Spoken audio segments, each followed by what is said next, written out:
Assalamualaikum warahmatullahi wabarakatuh. Saya Devi Putri Wulansari dari kelas 2 RPLA dengan nomor absen 8. Di sini saya akan menjelaskan tentang tata letak komponen komputer.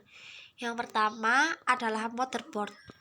Motherboard adalah saraf pusat atau otak dalam sistem komputer. Motherboard juga dapat dideskripsikan sebagai dual prosesor atau single prosesor. Prosesor tunggal yang dimaksud atau single prosesor tidak selalu bisa memenuhi kebutuhan tersebut, terutama dalam lingkungan jaringan perusahaan. Motherboard dengan dual prosesor biasanya diinstal untuk sistem operasi jaringan yang lebih tinggi tingkatnya seperti Windows 2000. Motherboard juga dikenal sebagai sistem board atau papan utama atau mainboard. Sistem board adalah papan sirkuit tercetak atau printed circuit board. Sistem board biasanya merupakan tempat dari beberapa komponen berikut. Yang pertama adalah CPU, kedua adalah sirkuit pengontrol, yang ketiga bus atau adapter, yang keempat adalah RAM, selanjutnya slot eksplanasi untuk board tambahan, port untuk peranti eksternal, komplement metal oxide semikonduktor CMOS dibaca CMOS,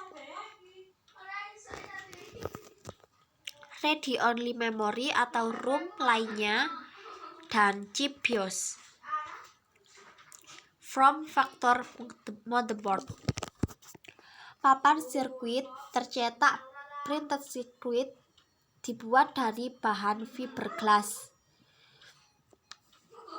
Papan sirkuit ini akan dilengkapi soket berbagai macam bagian elektronik, termasuk chip yang berbeda jenisnya. Chip juga dikatakan sebagai semikonduktor atau sirkuit terintegrasi, kabel individual, dan konektor yang disolder dengan tangan digunakan dalam sistem board lama dan telah digantikan dengan aluminium atau tembaga tercetak dalam papan sirkuit. Form factor akan mendeskripsikan dimensi fisik dari sebuah motherboard.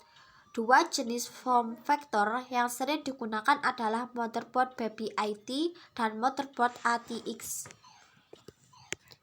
Motherboard ATX sebenarnya mirip dengan Baby IT, kecuali beberapa peningkatan berikut ini. Slot eksplanasi tersusun paralel dengan bagian board yang lebih pendek sehingga membuat lebih banyak tempat untuk komponen lainnya. CPU dan RAM terletak di sebelah power supply. Komponen motherboard. Komponen yang ditemukan dalam motherboard dapat bervariasi tergantung dari umur motherboard dan level integrasinya. Yang pertama adalah chipset motherboard. Chipset motherboard menentukan kompatibilitas atau kesesuaian dari motherboard dengan beberapa komponen sistem lainnya yang sangat vital. Chipset akan menentukan hal-hal berikut. Yang pertama, seperti jumlah RAM, tipe chipset RAM, ukuran dan kecepatan change, tipe dan kecepatan prosesor, tipe slot eksplanasi yang dapat diakomodasi motherboard. Yang kedua adalah BIOS. Chips Read Only Memory atau ROM terletak di dalam motherboard. Chips ROM mengandung instruksi yang dapat diakses secara langsung oleh mikroprosesor. Tidak seperti RAM. Chip ROM mengambil kembali apa yang terkandung di dalamnya meskipun komputer dimatikan. Yang ketiga adalah EEPROM, EEPROM, dan Flash ROM. ROM adalah cara paling umum digunakan untuk menyimpan program tingkat sistem yang harus tersedia dalam PC setiap saat. Contoh yang paling umum adalah program sistem BIOS. Program BIOS disimpan dalam ROM yang dinamakan sistem BIOS ROM. Yang keempat adalah slot eksplanasi. Yang dimaksud slot eksplanasi adalah stop kontak dalam motherboard komputer yang menerima papan sirkuit tercetak atau printed circuit board. Slot ini juga dikenal dengan nama soket. Semua komputer memiliki slot eksplanasi yang membuat peranti tambahan dapat dihubungkan ke dalam komputer. Peranti tersebut termasuk kartu video, kartu I/O, dan kartu suara atau sound card. Selanjutnya adalah riser card. Riser card atau kartu riser atau peningkat digunakan ketika komputer di load penuh. Secara fisik akan menambah slot sehingga chip atau kartu dapat diplug. Audio atau modem riser AMR adalah kartu plug-in untuk motherboard Intel. AMR mengandung audio dan atau sirkuit modem.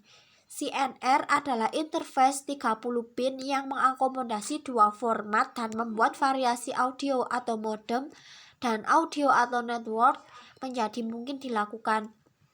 Mobile Doctor Card atau MDC ekivalen dengan AMR untuk komputer laptop. Jenis port rain panel. Selain dari yang tampak dari motherboard yang dipasang pada casing, maka di bagian belakang CPU juga akan tampak beberapa jenis port dan soket seperti ditunjukkan pada tulisan di bawah ini. Port panel LPT1 atau LPT2, port serial COM1 and COM2, port IT atau PS2, port USB, port FGA, port audio, dan port LAN.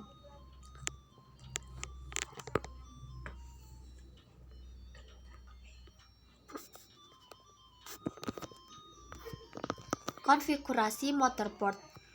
Konfigurasi motherboard dikenal juga sebagai pengaturan sistem hardware adalah hal yang sangat penting. Konfigurasi motherboard membutuhkan hal-hal berikut. Yang pertama, memasang CPU, memasang heatsink dan kipas, memasang RAM, menghubungkan kabel power supply pada konektor listrik motherboard dan sambungan berbagai konektor lainnya pada switch atau pengaturan yang tepat, serta lampu status pada panel depan case. Mengeset BIOS system, mengkonfigurasi konektor, mengkonfigurasi BIOS, mengkonfigurasi prosesor, dan jumper. Jumper pada sebuah komputer sebenarnya adalah konektor atau penghubung sirkuit elektrik yang digunakan untuk menghubungkan atau memutuskan hubungan pada suatu sirkuit. Jumper juga digunakan untuk melakukan setting pada papan elektrik seperti motherboard komputer.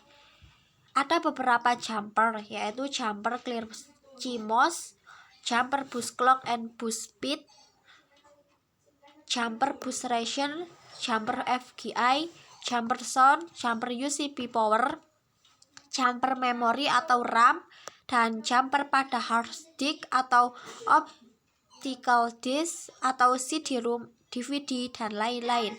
Sekian penjelasan tentang tata letak komponen komputer. Terima kasih. Wassalamualaikum warahmatullahi wabarakatuh.